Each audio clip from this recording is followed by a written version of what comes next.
Welcome to the Intentional Encourager podcast, where each episode brings you compelling conversations and stories designed to entertain, enlighten, and encourage. And now here's your host, Brian Sexton.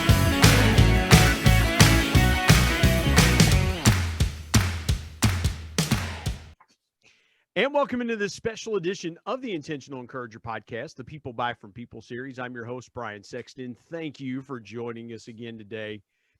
One of the most authentic people I know, and a guy that has become a really, really good friend and endorsed People Buy From People is this guy I'm talking to here. He is the president of SEO National.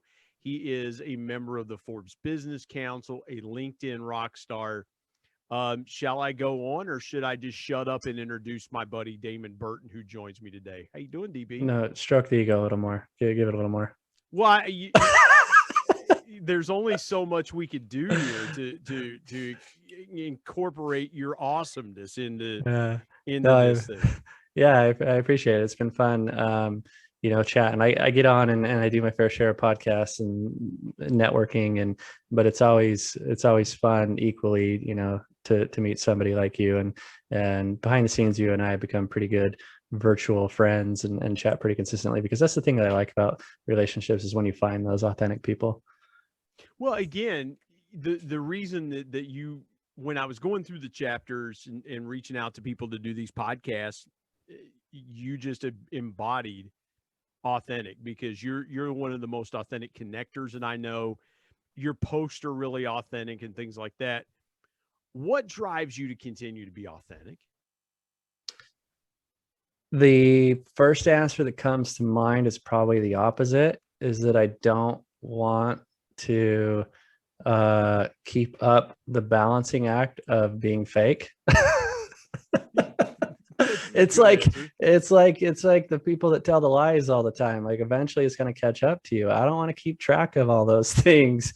There's just a peace of mind that comes with just being yourself. And I think all of us kind of strive for that. But when you actually kind of find your rhythm and how you can present yourself online that's true to who you are and accomplish something with it, which, we can talk about maybe next, there's no reason not to just say things the way they are and be the person that you are.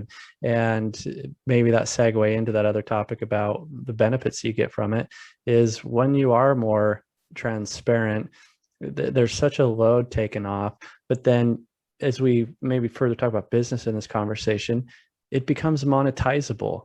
Like, you find ways to create and grow relationships, and that grows your business. And so I don't go out with the intention of monetizing relationships, but it just comes with the territory of you being able to actually create relationships and skip all the sales crap. Well, and that's what that's why I wrote in the book, People Buy Authenticity, is because, what I learned pretty quickly in my sales career was that people didn't want to buy fake. They didn't want to buy, I've joked with people and I said, well, my initials are BS. You put two and two together. But, in reality, what I learned early in my sales career was the most genuine people were the people that people wanted to buy from. And I replaced guys in a sales territory that were pretty authentic guys. And the customers were just used to that level of always dealing with authentic people in their relationship. And I call on restaurants. So I called on restaurants in these small towns in southeastern Ohio and western West Virginia. And that's what they wanted. They wanted somebody that really understood them, that really knew what they were all about and things like that. And so I kind of learned that pretty quickly. What was that aha moment for you, like in business, where you were like, this is really the way to go with my business? I could probably answer it two ways. One is that that's kind of always the way that I was, but I wasn't intentional about it. So in one respect, it wasn't like a thing I had to change. But what I did realize is I could be intentional about it. So I've always been very morally driven. I've always been, not a huge fan of the sales for sales discussion. Of course, you have to go through the sales discussion, but I didn't like the car salesman approach where it was just like a numbers game. So where I guess you'd say the aha moment came was about just over 2 years ago. So let's see, that would have been about November 2019. I remember it was November. So I take off about 2 years, that'd be about 2019 as the time we're recording this. And what had happened you're much better at on the fly math than I am. I struggle with math and spelling if I have to do it on the fly. You know why I'm good at it is because I will gracefully dodge it if I'm not confident in the answer. Like that one I was pretty confident in. If it was anything else, it would have been something like, well, if you take the 10,000 minus the 4,300, then you're going to be somewhere around a couple thousand. And then I'll just generalize it. It's like the little kid from Grown Ups too. He's like, Mom, Dad, 10 plus 10 is 47. It's like, yeah, no, see, I'll avoid that. Yeah.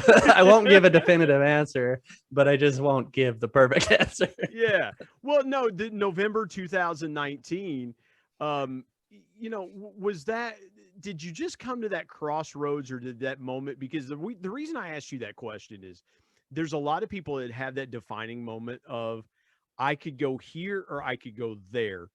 And it sounds to me like you really had that kind of defining moment of really figuring out the authentic side of your business. No, opposite.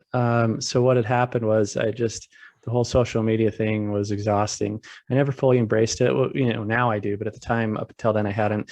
And so what had happened, the crossroads I came to was, why am I spending time doing this? Why am I posting on Facebook? Why am I, I largely did not use LinkedIn, which now is my bread and butter. But back then it was like, I was probably like the majority of the listeners that are still around today, it was just a resume that gathered dust on it. And I don't even know why I had it on there to begin with, because, by that point I'd been self-employed for 12 or 13 years. So I don't know I had a profile. Every once in a while I'd get on there and I'd just like make a random post and I'd get like, 2 views and no engagement. And so then I just thought like, I'm really half-assing this. Like I don't have a strategy. I don't know what I'm doing. So why do it at all? And then on the other side was Facebook. And so I was on Facebook, like the majority of us are, just engaging with friends, and I didn't really have a direction or a purpose. And the same kind of thing, like I'm always very purpose driven. And it was just like, why am I spending time on here? And so I actually deleted everything. And a lot of the listeners, or if you've ever deleted Facebook, it's not really deleted. Well, I am going to challenge you to your comprehension of what deleting Facebook means. Because what I did is I took the time, and bless my wife for taking even more time, is I manually went through and deleted every post I had made, removed every comment on anybody else's post I'd ever made, manually unfriended every single person, manually deleted everything in my inbox, then deleted it. So if you reactivate it, it's still dead. There's nothing there. So I went through and I just deleted everything, because I was at a point where it was like, what's the point? It wasn't anything dramatic that had happened. It was just one of those crossroads where you're like, why am I putting energy towards this if I don't have any sort of intention with it? And so then I took a time out for about 2 months. And then that's when November rolled around. So, I deleted things around September. And then come November, I said, well, why can't I do this my way? Why can't I share the things that I like to share? Why can't I talk about the type of business stuff that I like to talk about, whether it's my area of expertise of SEO or business in general and helping entrepreneurs?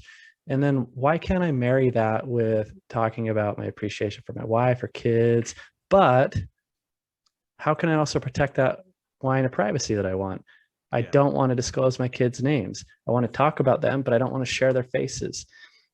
And part of that is just because the world, the environment that I work in, like I know the vulnerability that comes with like, the internet being forever. And once it's out there, it's out there. And so I didn't want forever to happen. And so I said, but the caveat is, how do you be personal then if you don't share those things? And so at that point I said, well, why don't I figure this out? Let's do the dance and let's see how my voice evolves, because I want to talk about business. I want to talk about my kids. I want to talk about my wife. I just don't want to disclose A, B, and C. So for a month or two, I just kind of tripped over myself, and I'd, make a post and say, yeah, I feel comfortable with that one, or make a post and say, I kind of don't want to talk about that, and delete it. And then 2 or 3 months later is when I started to kind of find that voice and the confidence in being able to share those things. And then if you fast forward a little bit, it was about the 9-month mark where I had a couple wins. I had a couple contracts where someone resonated with whatever I talked about and sent me a private message and said, hey, I'd like to, have a discussion. And at about the 9-month mark, I had quantified it to be about $150,000 in extra contracts just from LinkedIn messages.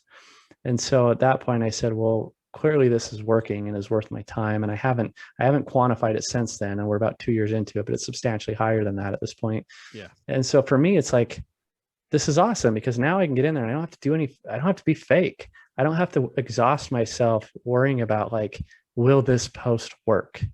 Because what happens is over time, you attract the people that your things do work for, and you don't have to try and come up with the fake message for the right people. You create the right message and you attract the right people.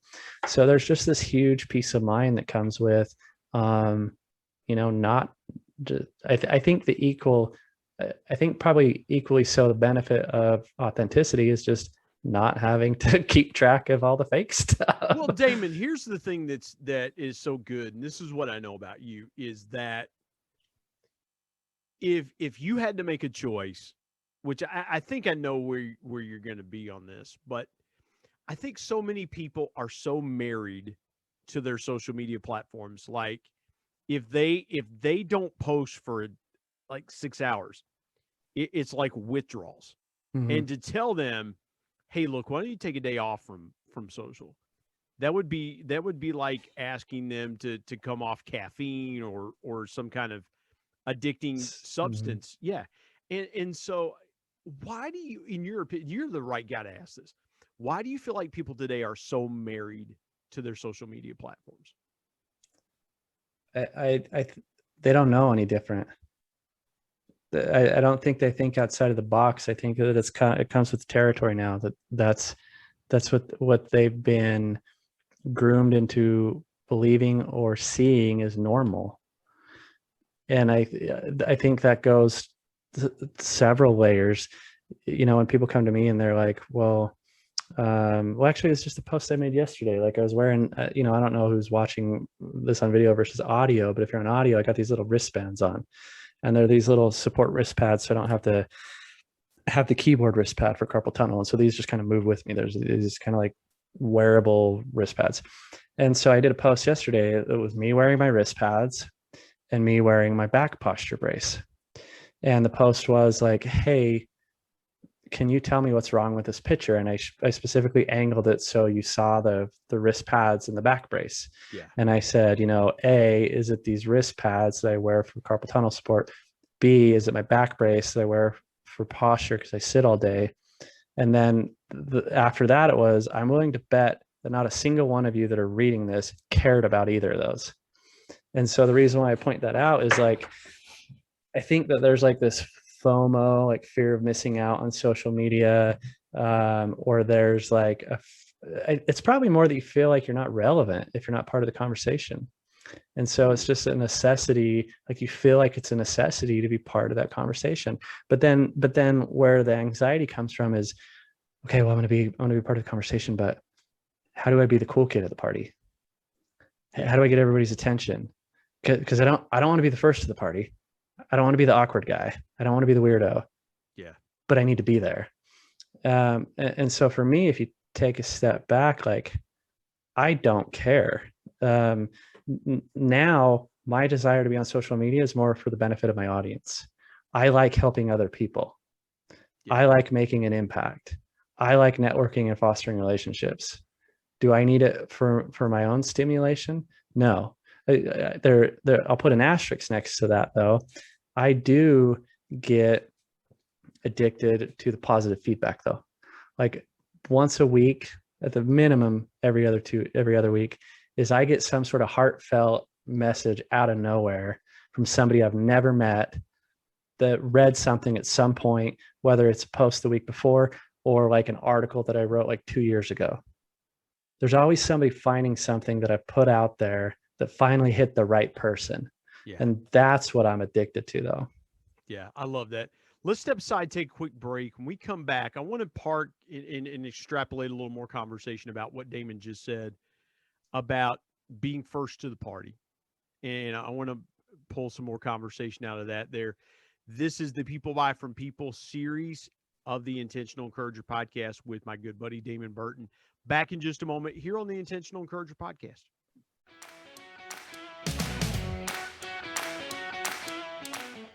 Hey everybody, Brian Sexton here. I want to tell you about our sponsor, SEO National. SEO stands for Search Engine Optimization. Now, what's that, you might say? Well, search engine optimization helps you show up higher on search engines in front of paying customers for words that you as a business owner can monetize. What a great concept. SEO National is owned by my good buddy Damon Burton, who's been a guest here on the Intentional Encourager podcast. Not only has Damon and his team worked with businesses of all sizes, from e-commerce startups to NBA teams and Shark Tank featured businesses, but more importantly, Damon and his team are about transparency, trust, and providing lifetime value. So much so that he still has his first customers after opening SEO National 14 years ago. Let me give you some intentional encouragement and call Damon and his team today at 855-736-6285 or go to www.seonational.com and get a free quote.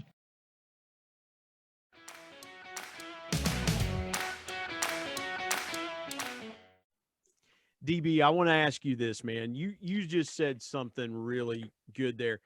You remember what it was like going and camping out for tickets to a concert? Oh, dude, I was party. Yeah. I mean, back in the day, people would pitch tents at the box office where a band was coming to town. Like, they'd be coming to town in like 3 months, but everybody knew when tickets went on sale, and people would camp out at the box office, literally put tents up, little Coleman stoves. I mean, they were in it to win it. They wanted to be first in line to get those front row seats to concerts. Now it's like, if you're willing to pony up more money on StubHub or any of the other ticket sites, you don't really have to stand in line anymore. You just be like, it just goes to the highest bidder. And I think that analogy you just made was so good, and that's what triggered me to think about that, because that was a thing back in the day. Do you find that some people, when it comes to social media, would rather camp out in line to be first at something, or are they just going, forget it, I would just rather pony up and pay the money? I hope I'm asking that question right, because that's what hit me when you were talking about that. I think we could take that a couple different ways, but I'd have you elaborate on one thing, like the metaphor of paying the money. What are they paying the money for in this metaphorical situation? Well, like for the visibility? Yeah, I think so, because again, I see a lot of people out there, and some of them are friends of mine. They talk about coaching people up to bring their presence up on social media, like LinkedIn and some other platforms. Are like, hey, take coaching so that you can get more visibility and things like that, and you pay for those things. And again, there's nothing wrong with that. I just wonder, though, is it, in your mind, is it akin to those concert days, or what is, let me ask it this way, what is the value of showing up first to the party? When you compare it to social media, I don't necessarily think that the question is, what is the value in showing up first to the party? I think it's more showing up consistently to multiple parties. You might not, if I try to relate this to the party kind of thing, I don't necessarily think the value is in being first to the party, but it's being the one that's seen at all the parties consistently. Like, hey, there's Brian. He's the cool kid because he's at all these freaking parties. Now, even then, I think it's a little bit off the mark, but I get like where the topic is going. For me, the consistency, I think there's two reasons you be consistent. One is algorithmic based, and then the other is, personal impact. From a strategy algorithm based, there is some benefit to posting consistently, because the theory is that LinkedIn or Facebook or wherever takes you more serious. Brian's improving his craft because he's showing up more. Brian's more dedicated because he's showing up more. If Brian's willing to invest more time on our platform, let's invest more visibility in him, because at the end of the day, these platforms are just, businesses. And so anybody that can contribute to their bottom line content, there's probably a benefit to that in the algorithm, where if you're consistent, then you're going to get rewarded. So there's that side of things, which I don't necessarily think is the main part of the conversation, but it exists. And then the other part is you don't know who you are and you don't know who your audience is until you post consistently. You don't know what's going to resonate with your audience. You don't know what's going to resonate with yourself. Just like I said in those first month or two after I fired social media back up, I didn't know what the dance was, but I wanted to figure it out. And so I'd get on there and say, okay, is this me? Because even myself, I went through that process. Even in the beginning where I was like, I don't like the vanity metrics of social media. All the times when I told myself, don't get caught up in the numbers. It's just human nature. And I think you have to go through that process a little bit to go, ooh, this got 100 views when yesterday's got 10, or this one got 20 likes when yesterday's got 3. Like you can't get around. I don't think there's no shortcutting that. Like you got to go through the ego phase and whatever. But what happens as you go through that, then you start to get those one-offs, the impact. Like I was saying, you get the one person that comes back at you from a post you made days, weeks, months, years ago, or an article you wrote days, weeks, months, years ago. Then that one person comes in and you making an impact on them makes an impact on you. And then over time, I think it's a slow evolution where over time you go, like, I don't think you can say, maybe sometimes it happens, but I think for the most part, it's not like, well, yesterday I was posting for vanity purposes and now I'm posting for intent and impact. But over time, I think when you try to figure out what that dance is, I think that's a natural evolution where you pay less attention to the impact or the vanity metrics. You pay more attention to, are you bringing something valuable to the audience? And then at the end, it comes full circle and then you make an impact and you get the visibility out of it. What you were saying a little bit ago, I love that because again, I think, and that's what drives me nuts about some social media platforms is that you don't see authenticity. You see people that have headbanger 50, like, on Twitter or something like that. Or is that a real person? I don't know. There's one dude on Twitter, it's cat turd. No joke, it's cat turd. And it's like, there's an avatar there, there's the fake handle and things like that. And to me, it's like, well, why would you even show up on those platforms if you weren't going to be who you claim to be or who you are? And I love what you said there about that. When you divorced yourself initially from social media and you decided to come back, did you have any trepidation around it? Or were you just like, okay, it's time for me to come back? Because I've had those internal conversations like, do I really want to continue down this pathway? Like, do I want to continue to do this? And ultimately, I'm like, yeah, I'll go a little bit farther. But man, you just made a hard stop and then came back. Was there any trepidation when you decided to come back, or were you just kind of all in? Oh yeah, for sure. Yeah, it was a hard stop, but it was not a hard restart. No, it was definitely there was definitely hesitation. I think because I didn't know what the finish line was. I didn't know what I wanted to do. I didn't know where I wanted to go. All I knew is I didn't want to do it the way that everybody else was doing it. And I didn't know what that meant, but I've always been okay with like experimentation and figuring things out. And so I was okay giving it a trial run and without holding myself to expectations and just seeing if anything revealed itself. I think that's one of the key characteristics I've had that have given me the fortune of success in a variety of ways in business and personal and relationships is by giving myself the flexibility and the freedom to just try and not hold myself to any sort of outcome or expectations. And so I did the same thing with social media. I was like, let's see. I don't know where this is going. I just don't want it to go that way. Yeah. So let's see. I don't necessarily want it to go the opposite way. I just know I don't want it to go that way. And so let's figure out what way reveals itself. And then that's why I say I did the dance for a while and just kind of filled things out and just wherever it went from there. So yeah, there's definitely some hesitation. And one thing I want to go back and make a comment on, you talking about some other people, the cat turd thing, I agree, but I also think that some people, what a lot of people don't realize is some of these profiles are a business model. One example is there's one on Instagram. I want to say it's called Animals Doing Things, something like that. And it's freaking huge. And it's owned by a company that does viral marketing.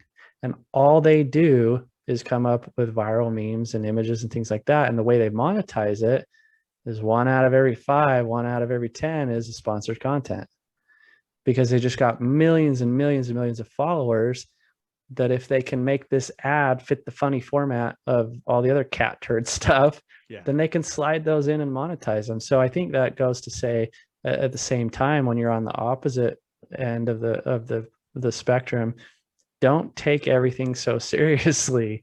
That maybe is not a person, and I'm not saying it's good or bad. It's just not what you think it is. Well, and I, Damon, here's kind of the counter argument I'll make to that is, I think for some people it's kind of like an alter ego, right? It's kind of like, Bruce Wayne becoming Batman or Clark Kent becoming Superman. It's kind of like, by day, Bruce Wayne is the millionaire or the billionaire tycoon, and he's in a tuxedo and he's at the parties, or he's making charitable contribution, things like that. And by night he's cracking skulls, out there beating the Joker and Penguin and things like. Now my inner child is showing, because I loved Batman when I was a kid. Did Batman evolve from, in the 70s and 80s, was he a millionaire? And then in the 90s and 2000s, he was a billionaire? 60s. Well, no, in the 60s TV show, he was millionaire Bruce Wayne, like the Adam West TV show. But I think to some degree, Damon, I think people like the alter ego aspect of social media, because maybe in their real life, it's like, my name is Fred Smith, accountant, or something like that. And it's real structured and real quiet and things like that. And then at night, Headbanger 50 comes out and he's keyboard warrior. Like, he's got his Def Leppard t-shirt on and he's like a keyboard warrior, Well, I challenge you to tell me that Def Leppard is not the greatest metal band of all time. Well, you know what? It's the same answer, though. It's the same answer. What that answer is they figured out their dance. Like, for me, my dance was impacting people. For them, their dance is the comfort of having an alter ego. So you don't have to go to social media to be an influencer. But I think the value is finding out what your intention is and then just own it. Man, I love that. I'm jotting that down. You don't have to go to social media to be an influencer. Go there for just a minute before we take a break.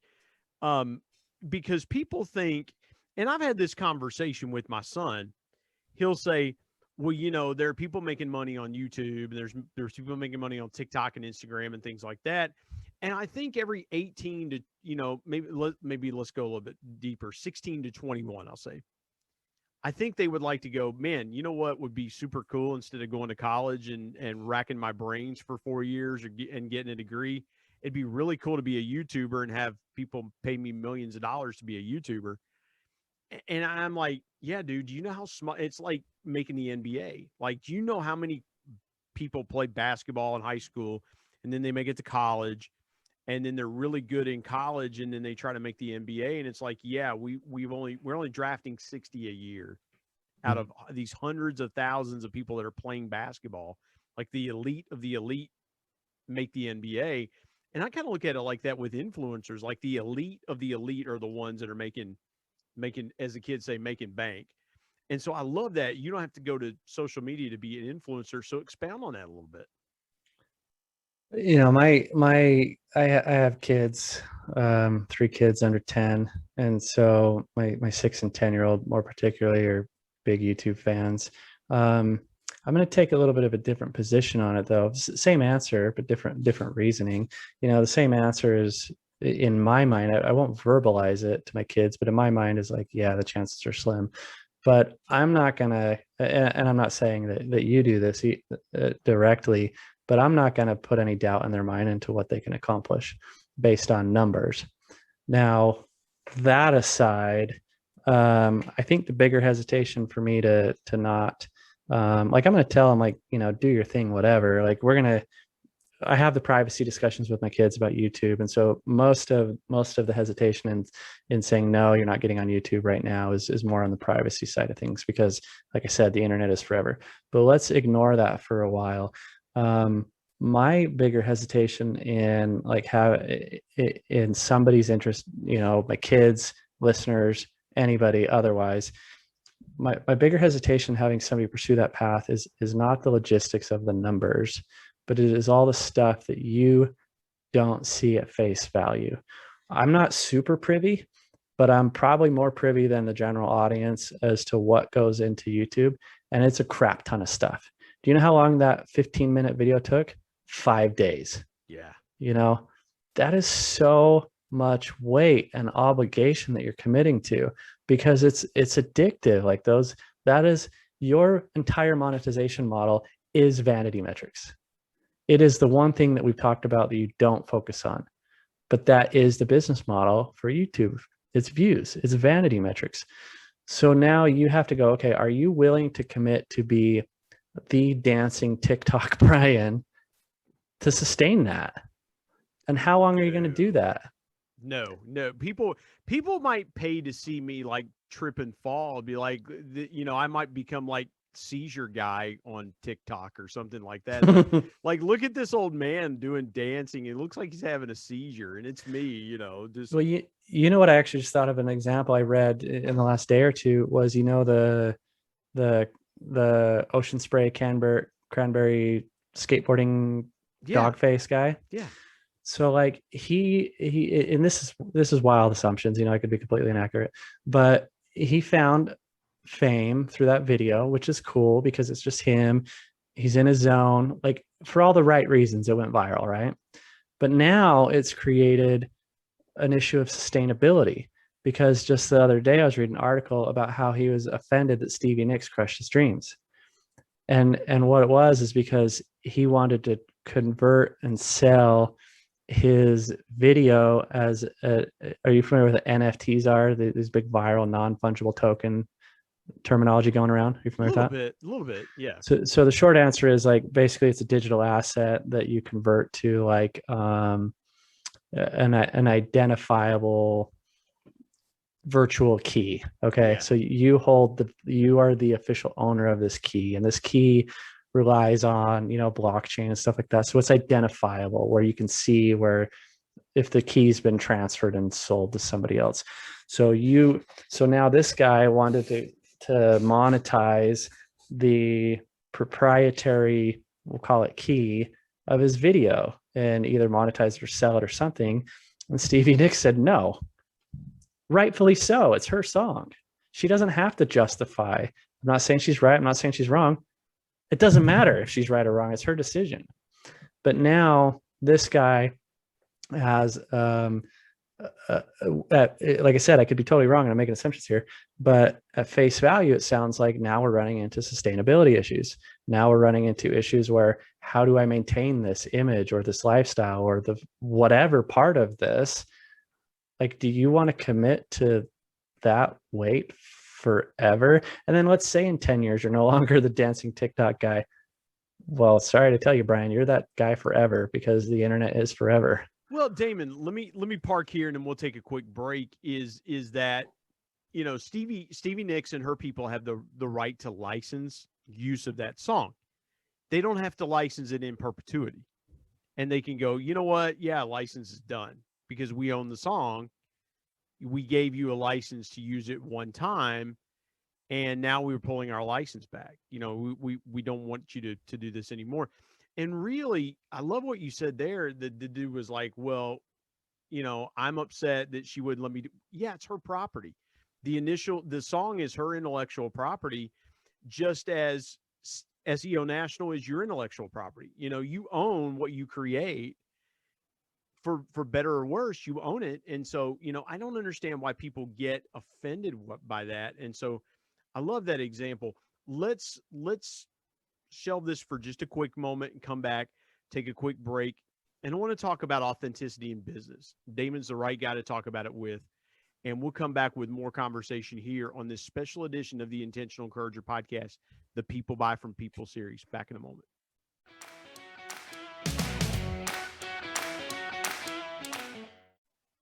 Hey, everybody, Brian Sexton. Want to tell you about my new book, People Buy From People, 10 Powerful People Lessons from the Ultimate People Person, my dad. My dad was one of the greatest connectors that I ever knew, and he shared with me 10 connecting principles that I have used throughout my 25-year sales and sales management, customer engagement, and leadership career that I'm passing along to you. If you want to be a stronger, deeper, and more powerful connector, you've got to pick up a copy of People Buy From People. There are concepts in there that you may not realize help make you a power connector. You can go to Amazon and pick it up, Kindle if you're an e-reader and you like to do it that way, or now available on Audible. And there's one other way you can get a copy of People Buy From People. You can get one from me and I'll sign it for you. You go to intentionalmediaandpublishing@gmail.com and send me an email, and I'll share with you the link on how you can get a signed copy. You can buy a signed copy directly from me. Again, People Buy From People. If you want to connect like never before, pick up your copy today of People Buy From People. And now let's get back to more great conversation here on the Intentional Encourager podcast.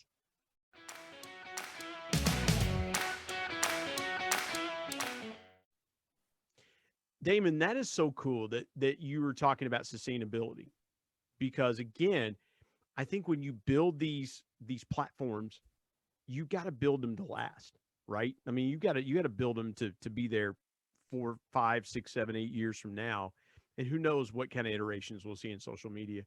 But I want to step here for just a second. You are one of the most authentic business people I know too, as well as being a good friend. A lot of your posts talk about the authenticity in business. What causes people to be inauthentic in business, in your opinion? There's a fear of, if you don't maintain a certain image, that you'll lose sales. The first comment I got on that post that we mentioned earlier, where I was wearing my wrist braces and my back posture brace, literally the first comment was, thanks for bringing this topic up. Can I ask you, I'm afraid if I disclose certain things that I'll lose business. And so I think the question was more, I'm afraid if I don't maintain this perfect image that I'm not going to get the sell. And there's what I replied back to him was, if I wear these braces throughout the day and this is me, what has changed just because I turned on a camera? And so for me, that doesn't matter. But then what I also went on to elaborate was, I'm not going to be sharing pictures of what I ate for breakfast and telling everybody the last time I went to the bathroom. So So I think there's a big difference in going out of your way to unnecessarily disclose things versus hiding things that you don't have to be scared of. Yeah.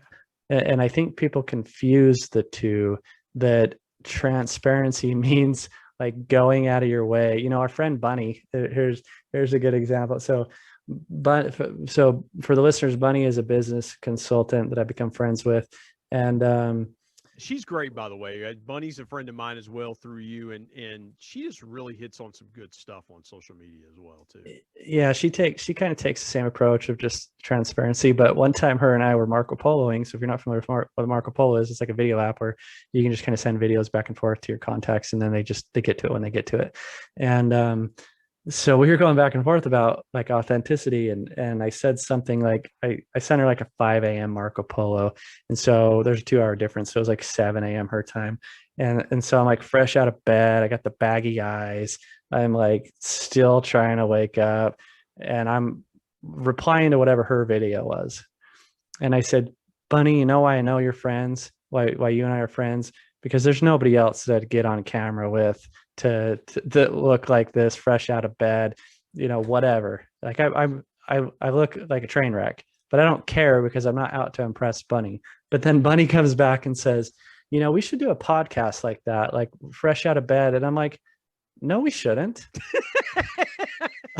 I'm like, I'm not going to hide anything, but I'm not going to go out of my way. Like that defeats the purpose. Like if you have to forcefully be transparent, then I don't think you're really being transparent. Yeah. My hair is like really super spiky. It's like, Don King came in the middle of the night and just, messed with my hair or something. Like that's scary. Don King breaking in your house or something like that, but I know what you're saying, because everybody there are some people that are like, well, if I'm not super transparent, like, am I as believable or things like that? It's like, listen, there are some things that are nobody else's business.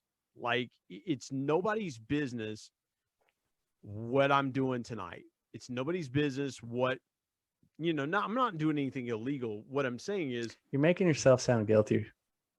well, yeah.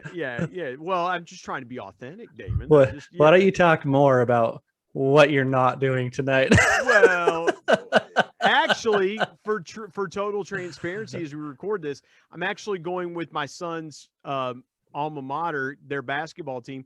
I keep the scorebook at home and do PA, and they're playing the #1 team in Class AA tonight in West Virginia. So, and it's in Charleston.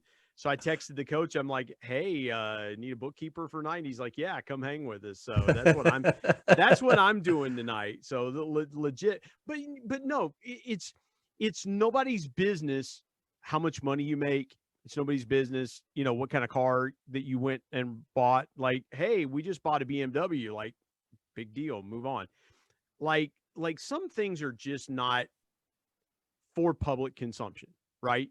And I think businesses are trying too hard to get people in the door and focusing on, okay, how crazy can we make, how inauthentic can we be with commercials that show our authenticity?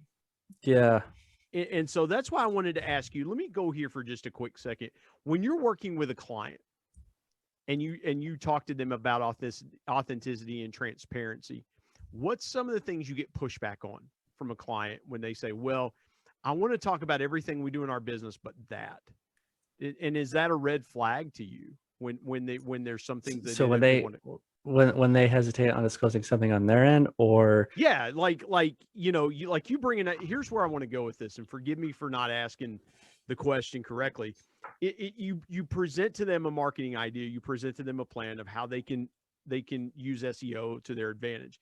And you and your company do an unbelievable job of helping clients with that. And the customer pushes back and goes, yeah, I don't know about that. And you can kind of sense the hesitancy. Like, I got the perfect answer. Like I have a literal client in mind. I won't say who they are, but so this client doesn't seem to grasp the concept of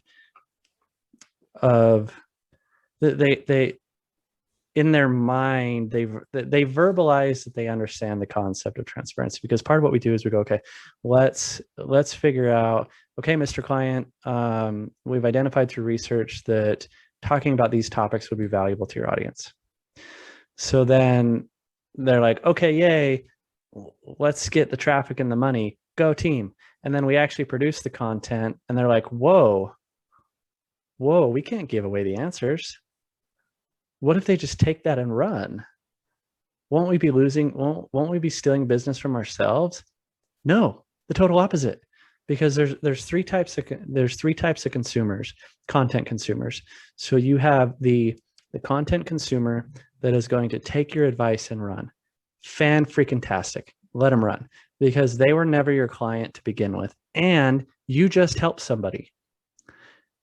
That person will probably come back, or you're going to grow your reputation in a positive light. The second type of content consumer is going to be somebody that appreciates what you had to say, but maybe is not the right time.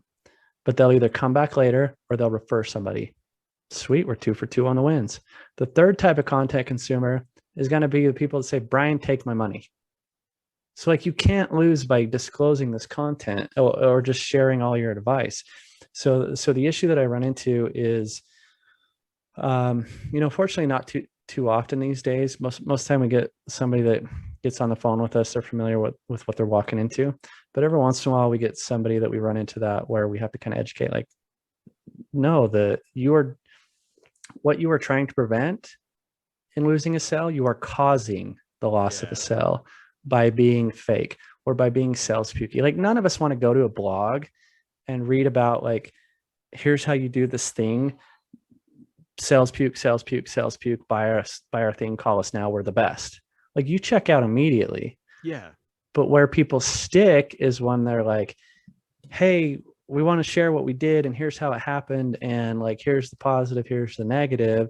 And then let them take what they need. You got to realize that you are not the focus of your content. The readers are the heroes. And so you need to give them the answers they need to be their hero in their mind and in their circumstances, because you don't know what that is. Well, and here's the thing too, Damon, is that I like those posts that say, you want to know what we did that sucks, or what we do that sucks, and here's how we're trying to fix it, and here's some of the lessons that learned. Because see, now you're building connecting bridges that somebody reads it and goes, oh man, if they're killing it, and here's the ways that they're kind of internalizing that they suck in these areas that they've identified that they're not real good at. To me, that builds that connecting bridge and goes, well, if they're killing it, well, oh, okay, number two reason, yeah, our company does that too. And we kind of suck at that too. And it's almost like it builds that connecting bridge. And it's like, yeah, if they can fix these things, then we can fix these things. And then to your point, it brings them into the story at a much more authentic rate than just saying, here's how we're great and here's what we do that's great. Look at us, yay team. Right? Yeah. No, like there's like a cliche saying, but it's totally true about how, everybody wants to buy, but nobody wants to be sold. I can give two actually very clear examples. One just happened yesterday. So I was talking with a lead and they said, okay, beyond SEO, do you also do email? Because we'd like to have a provider that manages our email campaigns. How many other listeners or people do you know would say, yeah, we do email, because you want the contract, and in your mind you're like, the wheels start turning, like, how are we going to do email? How can we fulfill that? That would stress me out. I told them no. One, it's true, we don't do it, and two, I don't want the stress of figuring it out and then being like mediocre at something. And so my answer was very short. So he gives me the explanation, do you guys also do email? And I said, no, we don't. It was that short. And you know what he said back? I love that you said no, because now he knows that he can trust me to not pitch him unnecessarily. And then kind of a similar circumstance, a couple of years ago, we built a pool. And when I was shopping around pool manufacturers and installation companies, one of the final candidates, I said, when you guys come with your big machines, rolling down the driveway, if it busts up the cement, are you going to replace it? She said the same thing. She said no. And I literally told her, I'm like, you're the one. Because now I know I got a straight shooter. Like, they're not going to tell me what they think I want to hear. They're just going to tell me what the right answer is. Well, here's the thing. A lot of people would have tried to go with the email. They would have been, okay, so let's go find a low cost provider so we can make this contract profitable, because we don't do email. And we're going to find somebody that can do it for super low cost. It's just a bare minimum so we can fulfill the contract requirements, because all the rest of the stuff we rock out on. And not realizing that one little piece could be the Achilles heel to the whole deal. Like, if the email campaign sucks, then they're going to go, wait a minute, I thought you guys did email campaign. Oh, we'll get right on that. It's backpedaling. And I don't ever want to be in a position of retreat, because it's really hard to play offense when you're backpedaling. I mean, you've got little kids in basketball. My son played basketball. I mean, I have never seen a high percentage of shots going in when the guy's falling away from the basket. Yeah. Like, if you're attacking the basket, your percentages are much higher of that shot going in. And I think it speaks to, Damon, to me, it speaks to the authenticity that a lot of consumers are really, really looking for today, right? Because, it goes back to, it's like, okay, don't screw me on this deal. When in actuality, it's like, well, but I didn't do my homework. If I had done my homework up front, I would know that company is authentic and transparent and all those things. As we wrap this up, man, you've given us so much good stuff today. I want you to talk about, give some folks, maybe if there's a business owner or somebody's like, man, I really want to take my social media game to the next level, because I think there's opportunities to impact people.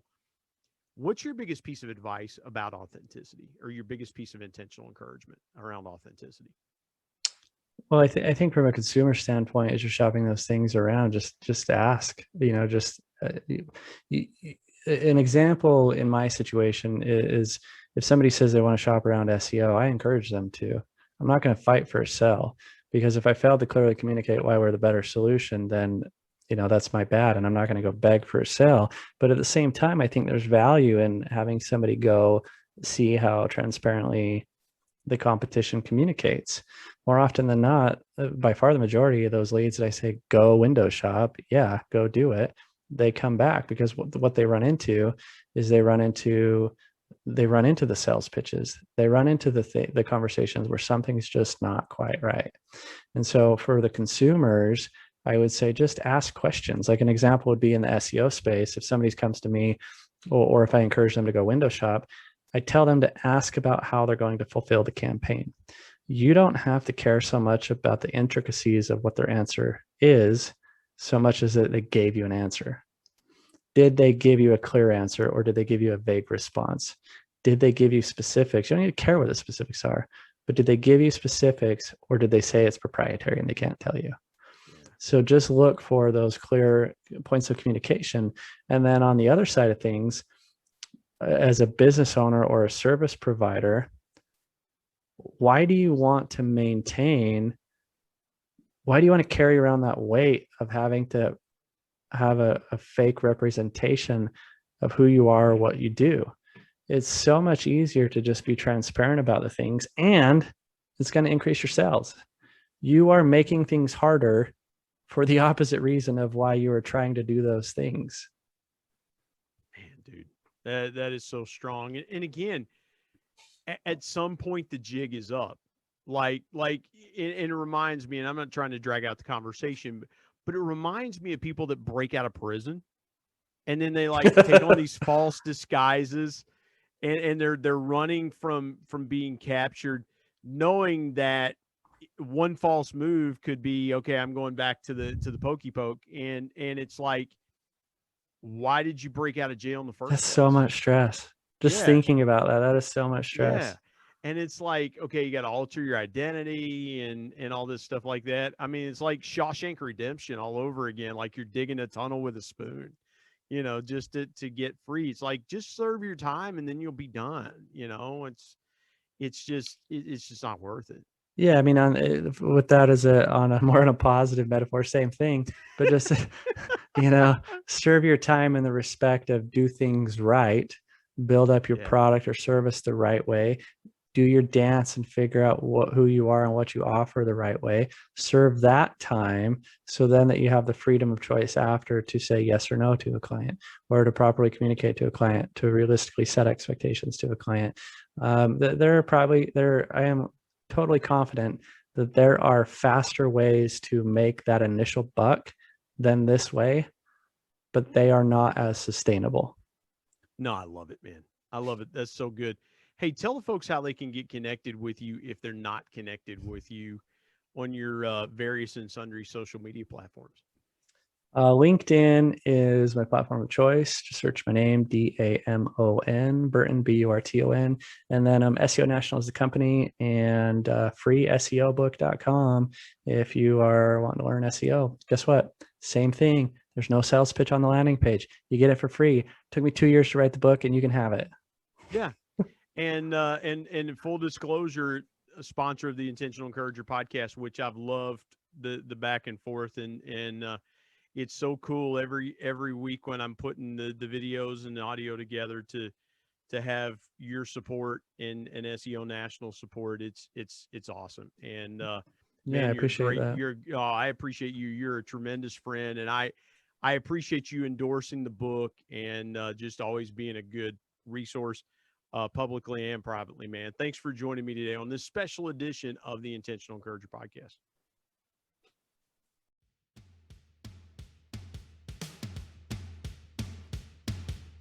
My thanks as always to producer Bryce Sexton and technical advisor Matt Means. And of course, the ultimate thanks goes to the Lord Jesus Christ, who provides intentional encouragement every day through his word. If you're not subscribed to the Intentional Encourager podcast, hit the subscribe button wherever you get podcasts so you don't miss an exciting episode where you can get encouraged and stay encouraged. And remember, anyone, anywhere, at any time, any place can be an intentional encourager.